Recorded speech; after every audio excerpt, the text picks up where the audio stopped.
as a research scientist in Laystar.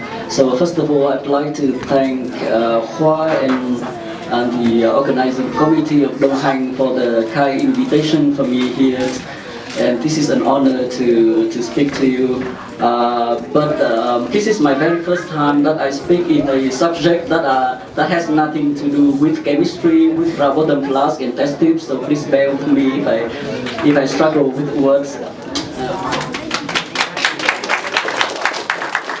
So here today, I'd like just to share a little bit with you how I came to know Dong Hanh Association. And back then in 2001, when I first arrived to France for my study, I was aware of Dong Hanh, but then at that time during my 7 years in France, I couldn't do anything to help out. And until recently, very recently, that I had a chance over Facebook page to talk to that Ms. Nguyen was tagged by Dong Hanh Association, and that's how I came to know about the existence of Dong Hanh in Singapore. And I picked up my phone and asked her about Dong Hanh, and she introduced me to Hoa, and from that on I actually learned about Dong Hanh in Singapore.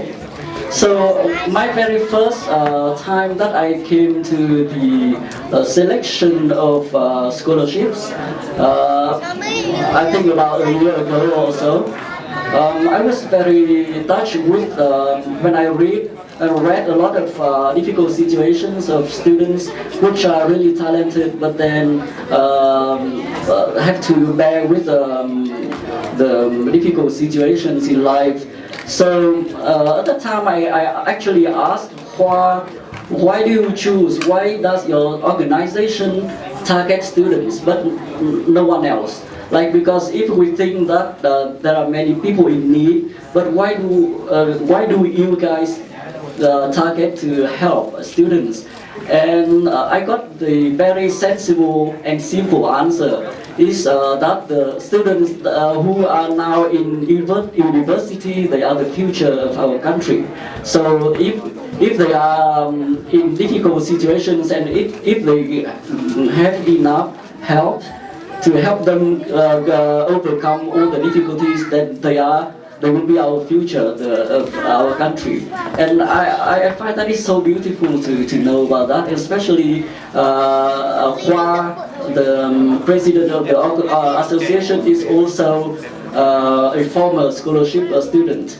So this is why from that on I went home and talked to my wife and say, I want to do something, and I hope that you would give me support. And today she's also in the audience, and I'd like to give the credit to her because she gave the full support. That's why I'm here tonight. So just thank you to her. And also I'd like to thank you all of you for bearing with me, because this is not something familiar with me to speak, and even I'm feeling more nervous than when I have to play music. So please bear with me about that. And I'd like I hope that you will enjoy the event today. Thank you.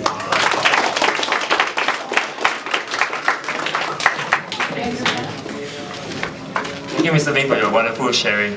Mr. Minh, are you here yet? Yeah. So now, without further ado, let us invite Ms. Nguyen on stage to share a few words about our event. Ms. Nguyen, please. Thank you. I'm sorry for being late. It's kind of intimidating speaking after such a great auditor. Allow me to read my paper. It's the first time that I speak in front of the public. So my name is Van, and I'm working in Singapore as an engineer.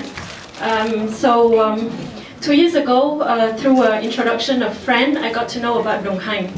And I remember on this summer morning, well, it's summer all the time in Singapore, my husband and I met Hoa for lunch, and we knew immediately that we would choose Dong Hanh as an association to contribute our little part for the society.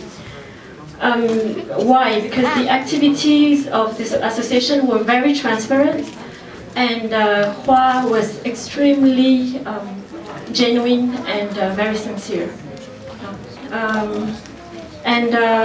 Of course, we also thought who can lead the association better than a former scholarship recipient. So also we got to participate in the application screening process, and it further convinced us in our choice. I also remember myself holding my tears when I was reading the application from a student called Nguyen. He's a young student living with his grandparents, and his mother was sick.